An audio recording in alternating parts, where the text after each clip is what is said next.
Europe 1, il est 7h45, c'est l'heure de l'interview vérité. Thomas, ce matin, vous recevez Anne Baird. Anne Baird a 59 ans, elle est romancière, elle habite près de Saintes en Charente-Maritime. Il y a un peu plus d'un an, elle a appris qu'elle était atteinte d'une maladie dégénérative incurable, la maladie de Charcot, maladie qui fait s'éteindre ses muscles les uns après les autres. Alors Anne Baird a décidé qu'elle choisirait elle-même le moment de son départ, le moment où elle aurait recours à un suicide assisté en Belgique. Bonjour Anne Baird. Bonjour.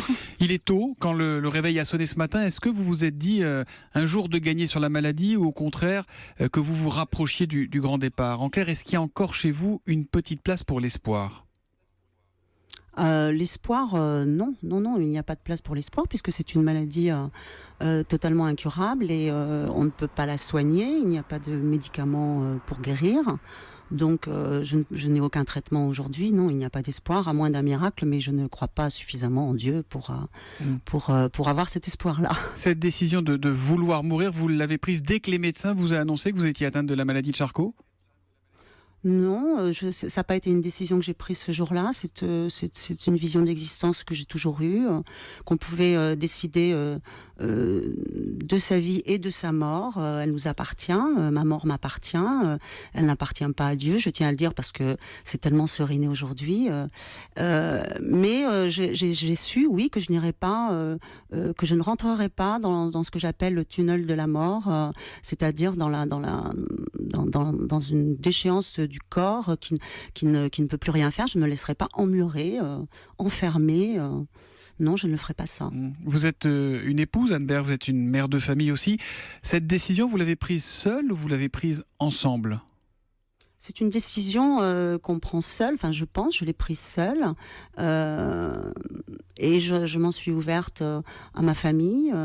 De toute façon, ma famille connaît mon point de vue, on en a beaucoup discuté. Évidemment, on peut dire que je l'impose parce que c'est ma décision, vraiment une décision personnelle, mais tous m'accompagnent et la comprennent parce qu'ils savent qui je suis et ils me connaissent suffisamment pour savoir que ça serait trop de souffrance psychologique, tout autant que physique, d'aller au-delà d'une certaine limite. Comment évolue la maladie aujourd'hui, Anne Baird, pour vous?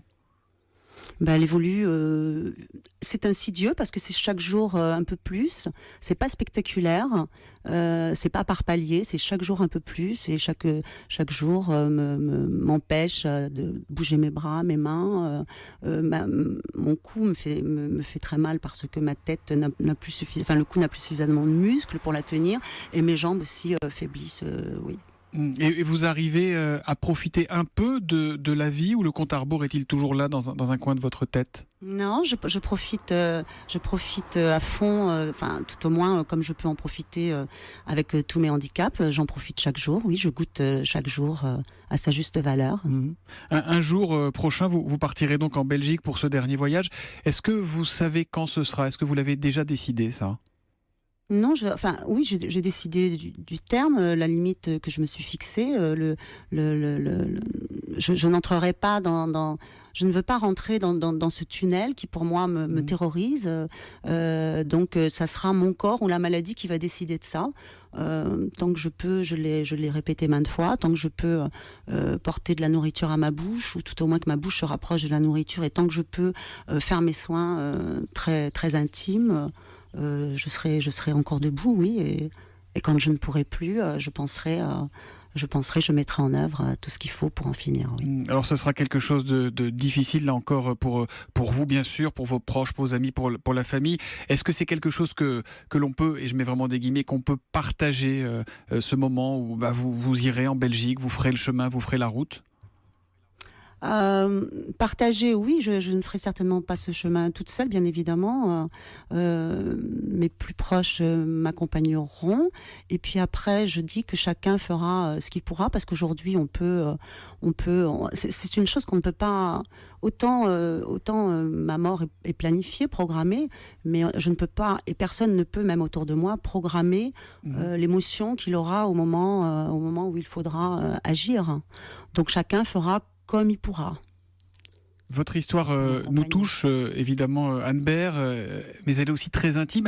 Pourquoi avoir décidé de la rendre publique? Pourquoi en parler publiquement?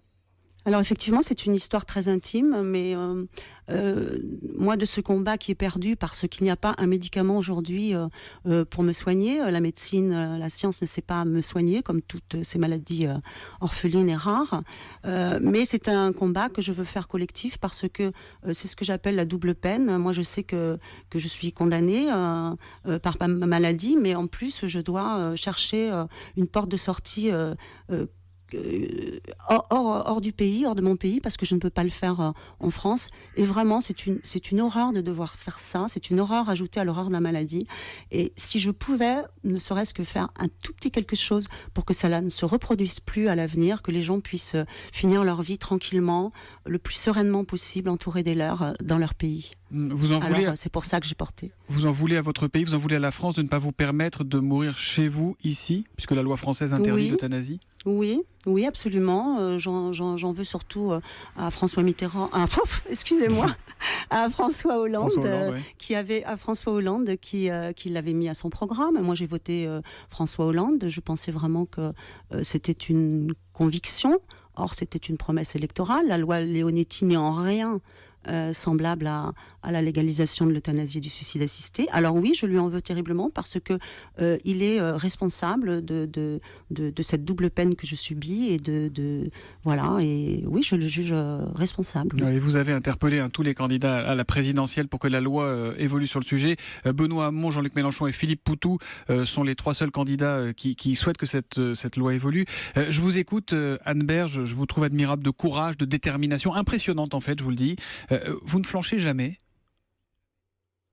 Non, c'est peut-être un trait de mon caractère. Je suis tenace et j'essaye d'être le plus authentique et de suivre ce que je pense être, mes valeurs et de ne pas tergiverser avec elles. Je trouve que je suis totalement scandalisée par ce qu'on peut entendre de la bouche des candidats et des politiques et des médecins, de beaucoup de médecins sur le sujet. Tout le monde botte en touche, manie la langue de bois. On dit que la France n'est pas prête. Mais moi, je pose la question, qui n'est pas prêt ? Qui n'est pas prêt ? Ce ne sont pas les Français. Les Français, moi, j'ai reçu des centaines de lettres de témoignages et de soutien, même de gens catholiques qui sont pour ce libre choix. Alors oui, je suis scandalisée par ce qu'on entend, par même Macron qui dit que les questions sociétales et éthiques ne sont pas une priorité. Moi, je pense qu'il n'y a qu'à voir aujourd'hui ce que ça donne quand l'éthique n'est pas une priorité.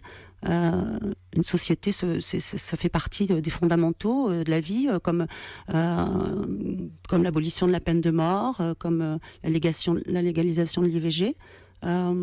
Voilà, c'est des choses qui doivent être faites très très vite et non pas dire dans 3 ou 4 ans on pourra peut-être y penser, parce que moi je veux bien transférer les centaines de lettres que j'ai reçues. Il se passe des horreurs, des souffrances épouvantables dans les familles et dans les gens qui sont en fin de vie ou condamnés, et c'est lamentable de voir que ce n'est pas pris en compte. Merci beaucoup. Voilà. Merci beaucoup Anne Berge, merci en tout cas aucun candidat, aucune candidate ne pourront dire qu'ils n'ont pas entendu votre appel. Merci d'avoir été en direct ce matin sur Europe 1, merci, bonne journée à vous. Europe 1,